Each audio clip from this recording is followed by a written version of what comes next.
Welcome, I'm DJ Chucky, and you are now in the mix.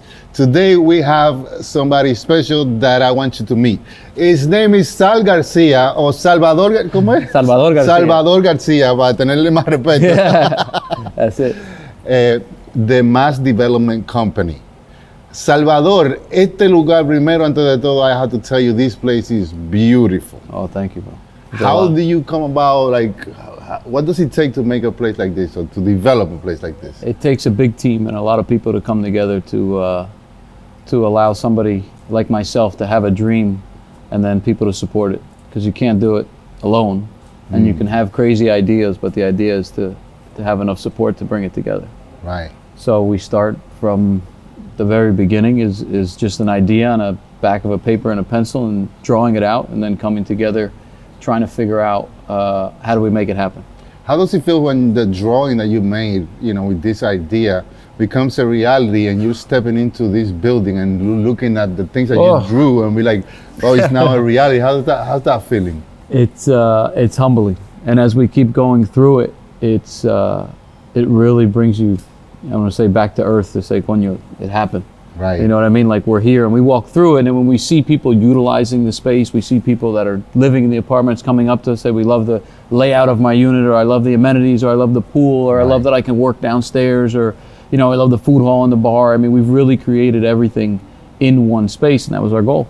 And it's got a different energy, because the aesthetics of the place, when you come in, and it's my first time that I was here today, but when you get into the spot, you feel a different type of energy. Yeah. Is that on purpose? Yeah, well, if you go, so the reality is that a lot of guys that build these type of buildings are older, and they don't have a lot of connections to the urban markets and kind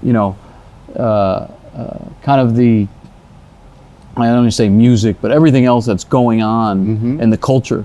So what we've done is we've tried to bring in as much history and as much contemporary things that are going on in the future, and kind of brought them together, and we've done that. And that it connects with everybody.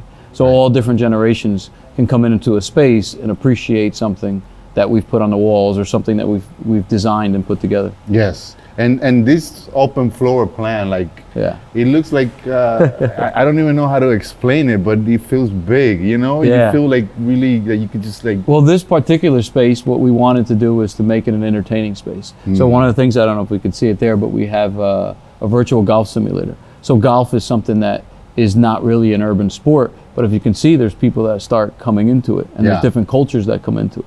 So we're now in an urban environment being able to offer this product, right? Yes. So if you go into, we have a TV, or we have a bar, we have areas, we got rid of the theater rooms because they're kind of closed, and you're close to here, we've opened it up. So you can have a drink, you can eat, you can watch your games, you can do everything. You can play pool in the back, you can play ping pong. There's a lot of different things that we've put in together.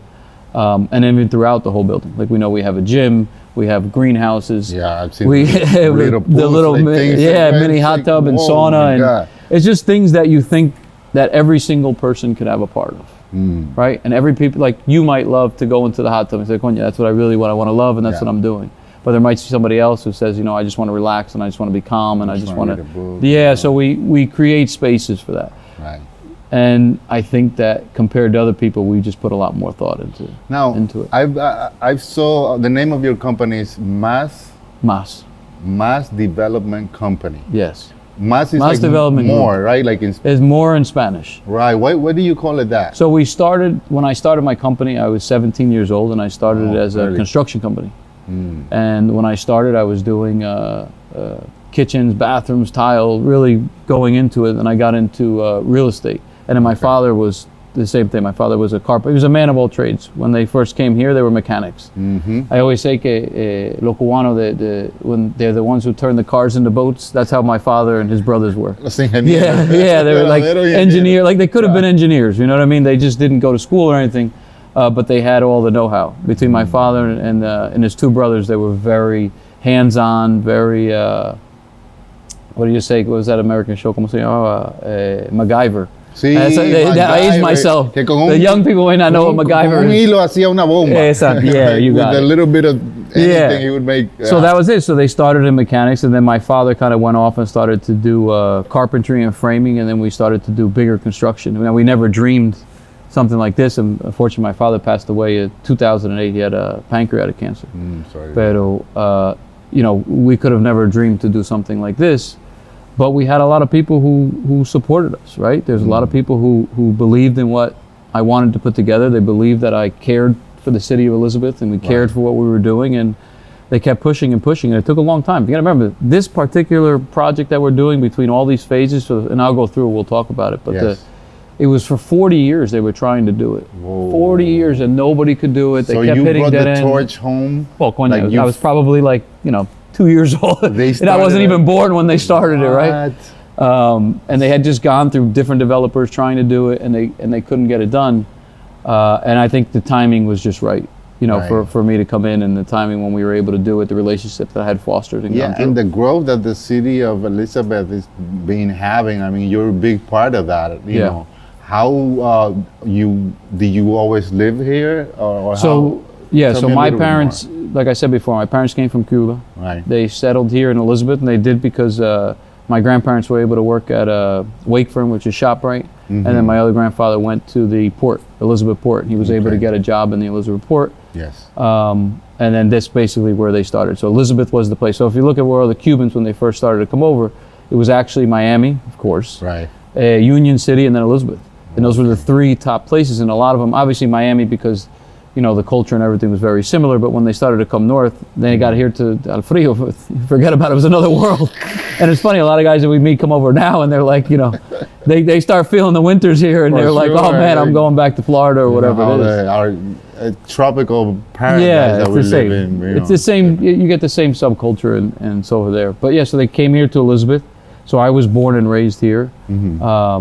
You know, something we talk about is my parents put me in sports, they put me in a lot of things, but one of the things that I always tell people is that they forced, I don't say they forced us, they made us, and I talk about my family in the same way, to assimilate. And people always say that, and I had this conversation with somebody yesterday, you can assimilate without forgetting your culture. True. Right? Like you can do something, and it wasn't like in a negative way, it was just, my parents were very, Soy Americano. That's it. You're here now. See. You know what I mean? Like, yes, you're Cuban, but you want to keep your culture. Claro. But that's it. Like, you know, we dealt with whatever family dealt with in Cuba, but this is our country now. And like, you need to learn how this works. Yes. Yeah. So I'll give you a small example. Like we played baseball. We played baseball. And Elizabeth used to have a league, which was, and we did the Amora baseball, they call it. So Amora era para lo americano, really. Like it was the American league that was here. But when the Cubans came over, they started Cubanitos. So they started their own kind of league. Okay. And I played in it for a little bit, and I think my father intentionally took me out, and he put me with the American one because era lo mismo, like I wasn't growing. There was nothing wrong with it. What the Cubans did to create that league was amazing. There's nothing wrong with it. But I think from their perspective and my parents' perspective was, okay, he's going to continue knowing his culture, but we need to put him in here. And I think that looking back, it helped me excel so much because I didn't have that learning gap from the American side. Because and even we used to play against them, and todo el mundo was like, oh, mira este tal otro, you know what I mean? Like, yeah, like I'm on that side, and it was like, what am I doing here? And at the time, I was probably upset with my parents, like, you know, I want to be con todo el mundo, you know, over there, and they're like, no, you're going to be here. And they did the same things in schooling and education, and they would put me in these American programs, like, and it's funny because I just met a guy yesterday, like, it's a funny thing, they put me in Boy Scout. Or like, es una cosa americano. Like, they were trying every way to be like for success in this new country. Set you up for success in this new world. Because at the end of the day, this is a new world. That was really smart for the time because everybody that comes from our countries, they want to stick to things that we know. We know already, and it's more comfortable. And even now here in Elizabeth, es lo mismo. Right. Like so what I've tried to create in these spaces is to open up your horizon and say, look how much more is out there. Look at the other world. Like, yes, hold on to your culture. You know, eso es tu corazón, tu país es tu corazón. Pero nadie te lo quita. Pero you're here now, right? You need to roll. You are now a part of the American culture. So embrace it, learn about it, because it's only going to help you excel. For sure. And for me, I only realize these things now. Imagínate, when you're younger, you just want to hang out with your friends y todo, and then you start to realize it. I would have come home. I remember my mom used to joke around. I would come home, Mami, no me oyen, que no me oyen. I said, Papi, tiene que hablar inglés. Yeah. You know what I mean? Pushing so you, that's it. You. And they that would was put me so in these. Smart. Like anybody that's watching, you have kids and you're coming from another country, please listen to this because this is very important for the success of your family and your people and your kids. For being a first generation, I think that by the way that my parents did to me, and my father rest his soul, and even my grandparents and my father and my mother, they forced me to become uncomfortable, and that's what I think people need to start to do now, because it's easy to stay comfortable in our culture, right? And I find it even now sometimes, I do things that I'm just like, okay, I'm uncomfortable here, right? Aquí podemos hablar, cualquier cosa, pero I have to. There's actually a phrase for it, and I cannot remember it. And I learned it with my son because I started to do it, and it's called code switching.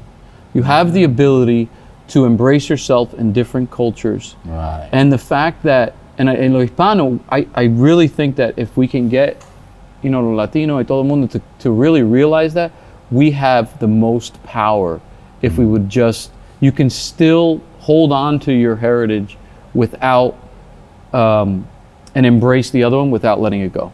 You have that ability. Like you said if they would do that now and push them and just say, no, don't worry about that, stay at it. No, go in there. Go con lo americano, do the things that they're doing. Do it americano. Like I'm American, I say it like that, but that's just how, to give you an example, like I was born and raised here, pero siempre era, okay, métete con lo americano. Sí. But I was, you know what I mean? Like, but when you look at that, like I even hear myself saying it, right? And they did it, and they made sure the schools, and they made sure that they would put me in all these strange things, and I never realized what it was for, and it was for that reason. So if we can do that now, imagínate, you learn things, and even from an urban environment, right? Like, go learn, this works in all different things, even social classes. Yes. Go put yourself in a thing, and just don't say that, they were born with money, or I don't go fit put in there, like, that person might have the hardest. I've met people, billionaires and millionaires, and I meet them, they have just as many struggles. It doesn't mean that they're born into their struggles are still finding their way.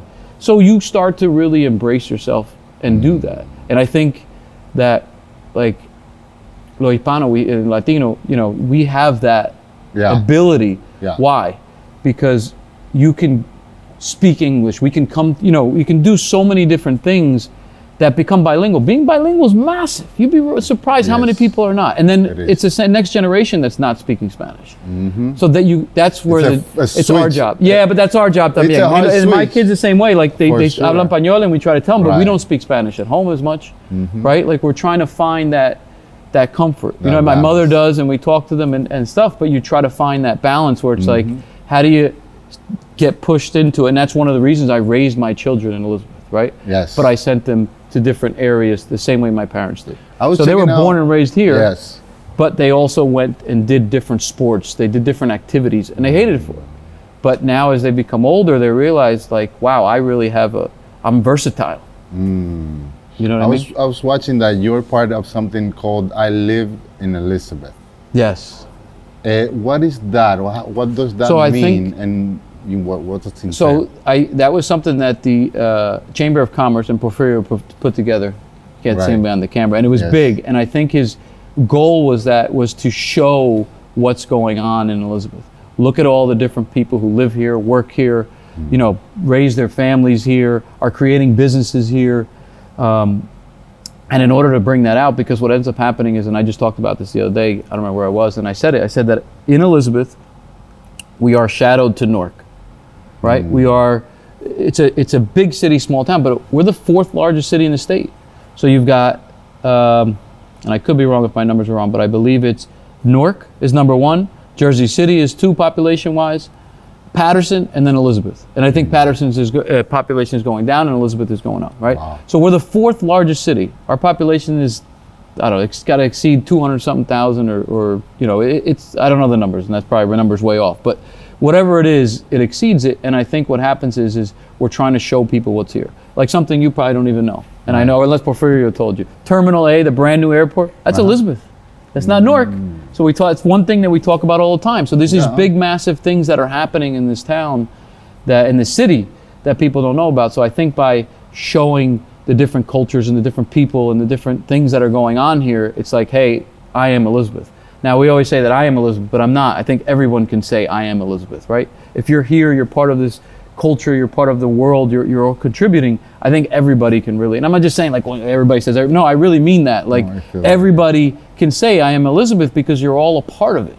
Yes. And we're so diverse from all different things. I mean, like I remember growing up, I remember seeing Polish kids, Italian kids, Haitian, we had Cuban, Dominican, like we just had so many Russian. I remember a Russian kid, there was so many different things because we were like a port of entry. Right. And it was the same thing going back to what we were talking before. It's like you can exceed if we can push each other to know what's going on. But by the way, it works the reverse too, because you can grab, and I say it again, I always say to Americano, like if you can grab the other world, like the other social world, and show them what's going on here and what people come out of here, that switches their mind too. For sure. Right? Like the same way we're switching our mind to know what's going on in maybe higher worlds or people more money or different environments in urban, they don't know what's going on here the same way we don't know what goes on there. Right? So when he's doing that, the magazine, and putting everybody out there, I think that's going to allow people to say, hey, oh, that's Elizabeth? A guy like me, or we have, all the other people, and I'm looking here and, we put her on there, like you'd be like, oh wow, wait a minute, that's Elizabeth? Yes. Where you might only hear the negative things that are going on. Right. So I think that magazine's going to be good to say, everybody should walk around and say, I am Elizabeth. Yeah, you should check it out. It's called Elizabeth. It all starts here, and there's a whole bunch of things that are happening. Yes. And I was telling everybody that me just walking down the streets, like there's an energy that you feel here. And you're a big part of that because as a developer, you have invested a lot in Elizabeth. And I want to ask you, when did that start? Like that investment, and what are the things that you have done for the city that people might want to know? So, well, first, is this your first time in Elizabeth? Yes. Oh, where are you from? Well, I'm Dominican, but I'm from Weehawken. Oh, Weehawken. Okay. Yeah. So coming here, then you see it. You feel it. You're like, wait, I never knew this little city. That's what it's all about. So for me, I would say aside from the building and the development, I say, what do they call that? Well, they call you Mr. Elizabeth. No. And wait. And it's not, I don't know about that. Es un nombre que se ganó. Yeah. Right. No. I will say that the best accomplishment was we took Elizabeth, baseball. We took Elizabeth to the Little League World Series. Whoa. And to me, all the development, everything, that was one of the biggest accomplishments. And we actually, and people should watch it, there's a documentary on our team. It was done by Major League Baseball, Play Ball, and the Commissioner Mayors, I think it is. And the Mayor Elizabeth's in it, and then we won an Emmy Award, by the way. Whoa. So Elizabeth is out there for winning an Emmy Award in a documentary, and you should look it up. It's called The City Behind Us. And I had a great coach in Jairo, otro colombiano. Wow. And we had a lot of support from the city, and we had another Puerto Rican who was Louis, and we just had a mix of kids from all different races, and we went all the way to the Little League World Series, and we represented the New Jersey State Troopers because we had a state trooper who played in our league. And it was the first time in the city's history. It was the first time in 70 years that an urban city from New Jersey made it. Wow. That was an accomplishment. And we were Elizabeth. And that was, to me, when you were out there and everybody was looking at Elizabeth, New Jersey, right, everywhere you went, and we put Elizabeth on the map in a positive way. And that was the same thing, because all those boys and everybody came in the coat, like they could say, I am Elizabeth. Right. Right? Like that was big. And everywhere we went, encontramos gente, and they were just like, oh, you guys are like Elizabeth? And they were just fascinated because our boys were fully, and it is, right? Like, tú tienes Hispano, and you have, all different kids from an urban environment. The stereotype is one thing. You say what it is. It is what it is, right? It is what it is. You tiene niño, you're coming from Elizabeth, and that's what it is. And I think that the biggest accomplishment there was to show everybody. And we went to regionals. We changed it completely, bro. I'm telling you, when people showed up and they met our kids, they would come to me and the other coach. They would say, "You guys have the most respectful boys that we'd ever met." And I could tell. And they would tell. Some people would tell us, like, we expected complete. Not that we did it, but people told us, "Watch out." But when you got here, it changed everything. And we had people that stayed with us and stayed in our dorms, went along with us as teams. And we got the most compliments everywhere we went, and we showed what Elizabeth, we showed what our culture could do, we showed what kids from urban environments, the positive. So it drastically changed everything. It really, really did. And for me, it was the same thing my parents had done to me, and we did it to them, right? We pushed them into these worlds, and we pushed them into the other teams and to talk to them, and we just got congratulated everywhere. And not because of winning in the baseball, it got congratulated for the respect and all our boys. And our parents, listen, they did what they had to do. All the kids were amazing, and they were all out there, and Elmora troopers, and you know, I could probably go through the 13 names, but if I miss one, then I'll forget it. But it's been that long ago. Hello to them. But for me, coming in, that was one of them. I would say how I invested in Elizabeth from a development perspective is that I told you before, my father they were mechanics. From there we went into framing, and then I started to build frame homes and multifamily homes, like 2-family, 3-family homes. And then got into the shopping center and retail world, which we did a lot of work with commercial tenants like Dollar General, AutoZone, Family Dollar. They were tenants looking to come into urban markets to open up their centers. But then it got to the point that they told me I was doing too much. I would try to be the most beautiful building, but it was like a small retailer, right? So they were like, "What is this massive, beautiful?" So I liked always to build. Beautiful, it's not a store. Let's make it uglier. Yeah, exactly, right? Like that's what corporate would tell me. Like we need a standard thing. But I love what I build. I love designing, and you can see, like you said it when you came in here. Like you actually, and that to me is really good. You recognized every little small thing, the open spaces. I mean, I could tell you every unit, and I have. My partner is he's South. I mean, but he's an Italian South. So he's a Salvador. Yeah, he's actually Salvador. Which is funny story. Yeah. But his son TJ and I, we sit together. I mean, we walk through every unit. We walk, you know, like I would put it like as if I'm going to live in every unit. Wow. Every single thing. I put it like I'm going to use every single one of these spaces. Now, I never thought we'd do it like this, so this is pretty cool. Like I walked in here today, it's all of the cameras and the thing. Yeah, the attention to detail everywhere you look in this building is incredible. Yeah. Because you go to a lot of places. I've been to places, but as soon as you come in, you feel it, right? Everywhere you look, you walk. Well, like that feeling, that means it's working. That means what we're doing is working. And I just an applause to Salvador because it's That's not just me. And I don't just saying that just to be like people say you try to be humble. No, but it really isn't, because you can't have all of the look how many moving parts. Look how many moving things. I imagine. And to bring everybody together, and it's a whole team, and we continue to do more. Like you're here today, why? Because they put you together to say, look at this amazing thing. Yes. I didn't bring you here. I get the opportunity to be here and talk with you, but other people brought you here. And that's going to keep going. I'm glad that I'm here. I'm glad that I get to experience this. I'm glad that I have been waking up. So now you're going to come from Weehawken. You're going to come into Elizabeth. I'm going to move here, bro. I'm just going to say that. We got a lot. I would say it all the time. You can come, you can live, you can work. And by the way, the other big thing is we have the train right across the street. Yeah. So if you compare to other towns, even like Weehawken, those things, you take the train going into the city, because there's so many different stops on those trains, the trains back up a lot. We're on the northeast quarter of the North Jersey coastline. So we can either go to New York, go to the beach, but you have 2 train lines going, and the train lines only stop from here to New York. You can stop at Secaucus and Newark.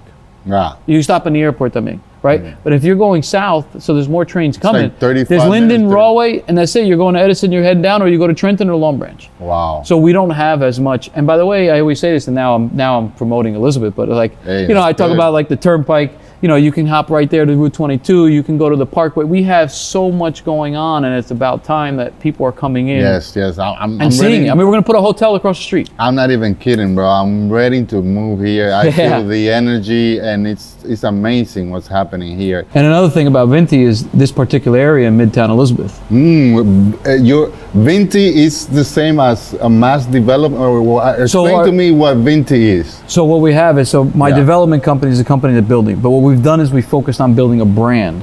So when we came we're in Midtown Elizabeth, historic Midtown. So there's a lot of history here. Elizabeth's 350 years old. This is the core of it. Is the train station is there, has the history. So what we've done in this area is we branded it Vintage City. So the idea is like a historic city. So we played with a lot of words, and we came up Vintage City. Vinti. So I'll tell you the story. So we actually came up, it was actually my cousin George who came up with it. And we were walking around, we kept throwing names and vintage and this and that, and he just thought, so Vinti. That's perfect. Why don't you do that? And so we're going through it all. And then as we came up, we said, what does Vinti mean?